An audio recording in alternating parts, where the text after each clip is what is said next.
Du livre Le ministère de la guérison, chapitre 2, les jours de ministère, 17e partie.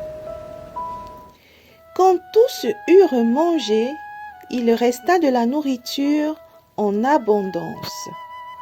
Jésus pria ses disciples de ramasser les morceaux qui restent, afin que rien ne se perde. Jean chapitre 6, au verset 12. Ces paroles signifient davantage que simplement mettre les restes dans des paniers.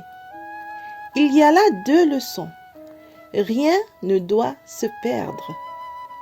Nous ne devons laisser glisser entre nos doigts aucun avantage temporel et nous ne devons rien négliger de ce qui servirait au bien-être d'un humain. Rassembler tout ce qui peut soulager les besoins des affamés sur la terre. Le pain du ciel, pouvant satisfaire les besoins de l'âme, doit être réuni avec le même soin. Nous devons vivre de chaque parole de Dieu. Rien de ce que Dieu a dit ne doit être perdu. Nous ne devons pas négliger une seule des paroles qui concernent notre salut éternel. Pas un mot ne doit tomber à terre sans but. Le miracle des pains enseigne la dépendance envers Dieu. Quand le Christ nourrit les 5000 hommes, les aliments n'étaient pas à la portée de sa main.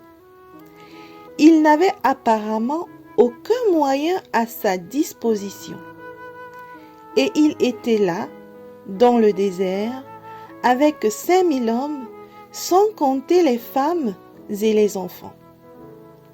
Il n'avait pas non plus invité la multitude à le suivre. Avides d'être en sa présence, tous étaient venus sans être invités ni appelés. Cependant, Jésus savait qu'après avoir écouté tout le jour ses instructions, ils étaient affamés et épuisés. Ils étaient loin de chez eux et la nuit tombait. Beaucoup d'entre eux n'avaient même pas l'argent pour acheter de la nourriture.